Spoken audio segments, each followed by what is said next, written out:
سراجا منيرا فتح الله به أعينا عميا وآذانا سما وقلوبا غلفا صلوات ربي وسلامه عليه وعلى آله وأصحابه ومن سار على دربه واستنى بسنته واقتفى أثره إلى يوم الدين. أما بعد يا كرام، نسأل الله سبحانه وتعالى أن يرزقنا التوفيق والسداد والإخلاص خصوصا في هذه الأيام المباركة. Mes chers croyants, nous sommes toujours dans les 10 premiers jours du mois de Dhul-Hijjah. On va essayer aujourd'hui, bimashi'atillahi subhanahu wa ta'ala, de prendre quelques notions et quelques bonnes actions, ce qui est recommandé par notre prophète alayhi salatu wassalam pour faire sur les 10 premiers jours du mois de Dhul-Hijjah. Mais avant tout, nous louons Allah subhanahu wa ta'ala qui a créé le temps et qui a donné un mérite particulier à certaines périodes de l'année, afin que les adorateurs se saisissent de ces occasions pour augmenter leurs bonnes actions et se rapprocher de leur Seigneur Tabaraka wa Ta'ala, afin également de compenser leur manquement dans le passé et de se poser au souffle de la miséricorde, de se repentir pendant ces heures et ces jours privilégiés. Mes chers croyants, il faut savoir que le musulman doit prendre conscience de la valeur de ce vie et du temps, bien sûr, qu'il lui est donné de vivre, ce qui le conduit naturellement à augmenter ses actions culturelles et accomplir des œuvres de bien jusqu'à sa mort. Et Allah subhanahu wa ta'ala, il nous dit dans le Coran, بعد أعوذ بالله من الشيطان الرجيم والفجر وليال عشر, ce qui signifie et adore. Allah subhanahu wa ta'ala, il nous dit pardon dans le Coran, wa'budu rabbaka hatta yatiyaka al-yaqin, ce qui signifie, mes chers frères, et adore ton Seigneur jusqu'à ce que te vienne la certitude. Et dans ce verset coranique, la certitude, comme il a dit Ibn Kathir, désigne la mort. Ce qui signifie, mes chers croyants, que nous, on doit adorer notre Seigneur Tabaraka wa Ta'ala et de pratiquer les ordres d'Allah subhanahu wa ta'ala jusqu'à que la mort nous vienne. Mes chers croyants, il faut savoir qu'une période que l'islam a privilégiée en particulier, ce sont les 10 premières journées du deuxième mois du calendrier musulman. Le mois de Dhul-Hijjah, pendant lequel s'effectue le pèlerinage à la Mecque. 10 jours auxquels Allah subhanahu wa ta'ala a conféré une supériorité et un mérite particulier sur le restant des jours de l'année. D'après Ibn Abbas, radiallahu ta'ala anhuma, le messager d'Allah subhanahu wa ta'ala a dit: il n'est pas de jour où les actions de bien soient plus aimées de Dieu qu'en ces jours-là. Il voulait dire les 10 premiers jours du mois de Dhul-Hijjah. Quelqu'un demanda le prophète sallallahu alayhi wa sallam, pas même les combats dans la voie d'Allah subhanahu wa ta'ala. Le prophète alayhi salatu wa sallam répondit, pas même les combats dans la voie d'Allah subhanahu wa ta'ala, à moins qu'il y ait un homme à consacrer sa personne et ses biens et qu'il ne revienne pas. Ce hadith, il est rapporté par l'imam Bukhari. Mes chers croyants, il faut savoir que dans ce hadith, ainsi d'autres sources montrent que ces 10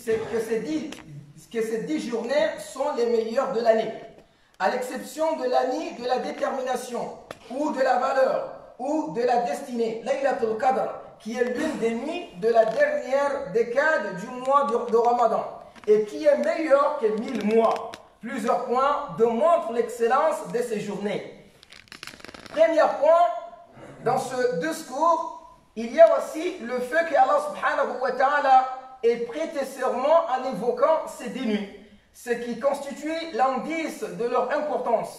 Allah subhanahu wa ta'ala nous dit dans le Coran, ba'da a'udhu billahi minash shaitanir rajim, bismillahir rahmanir rahim, wal fajri wa layalin ashri, par l'aube et par 10 nuits. Ibn Abbas, Ibn Zubayr, Mujahid, ainsi que d'autres savants de première génération et de suivantes ont affirmé que ce sont les 10 journées de Dhul-Hijjah. Ibn Kathir, l'un des grands mufassirs du Coran, a déclaré c'est cette opinion qui est la vraie. Deuxième point, il faut savoir que le prophète sallallahu alayhi wa sallam nous a fait savoir que ces jours étaient les meilleurs de l'année pour celui qui veut bien agir, comme nous venons de le voir dans le hadith authentique.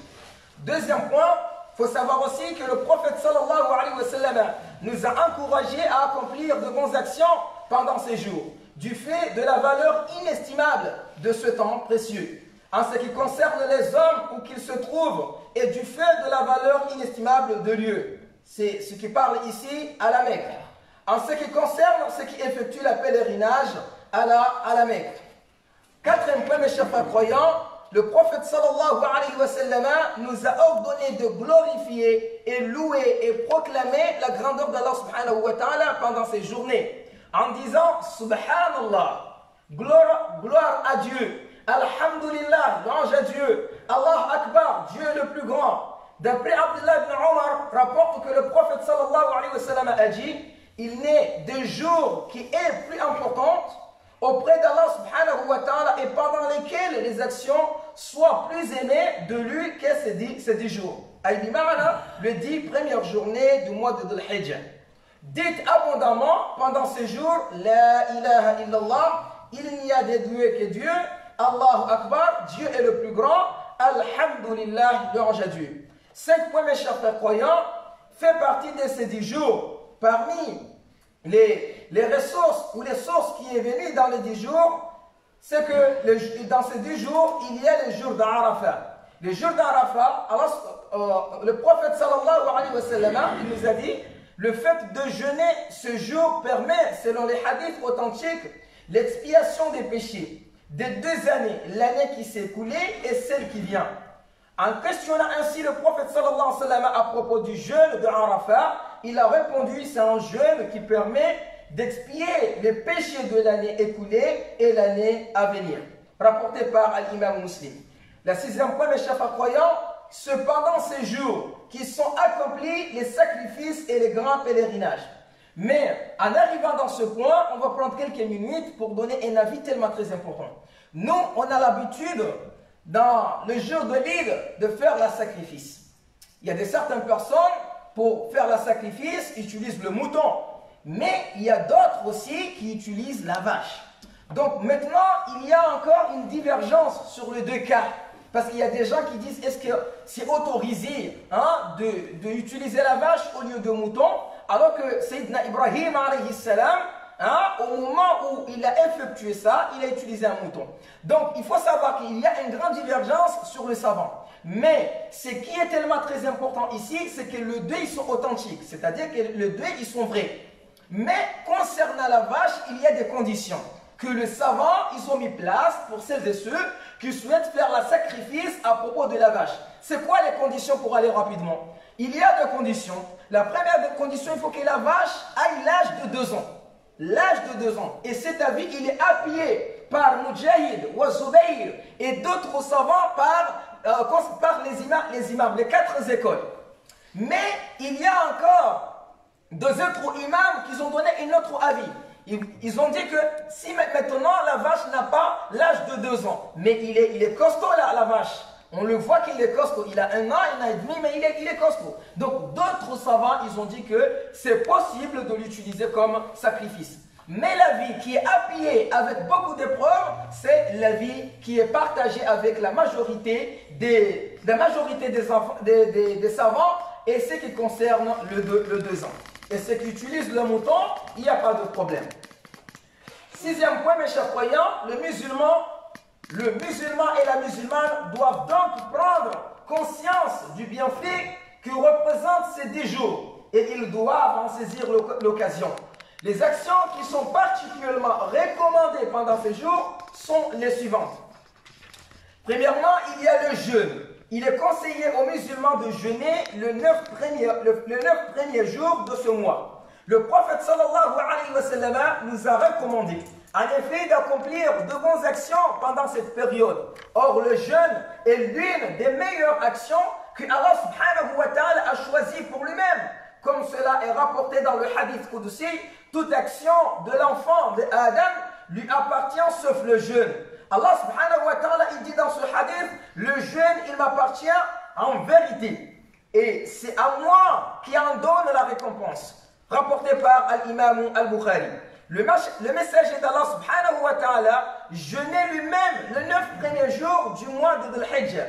L'une des épouses du prophète sallallahu alayhi wa sallam a dit, le prophète sallallahu alayhi wa sallam jeûnait 9 jours du mois de Dhul-Hijjah. Et le jour de Ashura et le 10 du mois de Al-Muharram. Et 3 jours à chaque mois, ainsi que le premier lundi du mois et 2 jeudis. Ce hadith est rapporté par Al-Nasa'i et Abu Daoud et il était authentifié par Al-Allama Al-Albani. Autre action, c'est le fait de glorifier Allah subhanahu wa ta'ala en disant Subhanallah, gloire à Allah subhanahu wa ta'ala, Alhamdulillah, louange à Allah subhanahu wa ta'ala, La ilaha illallah, il n'y a des dieux qui est Allah subhanahu wa ta'ala. Et Allahu Akbar, Dieu est le plus grand. Il a été rapporté que Abdullah ibn Omar et Abu Huraira, que Dieu soit satisfait d'eux, se rendaient au marché pendant ces 10 jours et disaient à haute voix, Allahu Akbar, Dieu est le plus grand, et que alors les gens répétaient avec eux. Allahu Akbar, cette pratique relève d'une tradition malheureusement oubliée. Mais il y a une petite commentaire qu'on a besoin de mettre place. C'est que quand on entend Allahu Akbar, il y a des gens qui comprennent mal et qui comprennent mal. Si on dit Allahu Akbar, c'est quelque chose. Non. Nous les musulmans, quand on utilise ces versions ou ce mot Allahu Akbar, c'est pour montrer la grandeur de notre Seigneur Tabaraka wa Ta'ala. Et à cela, on a de récompenses.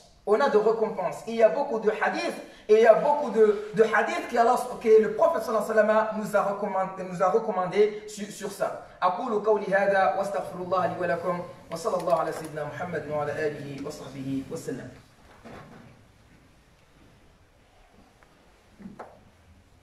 الحمد لله رب العالمين والعاقبة للمتقين ولا عدوان إلا على الظالمين.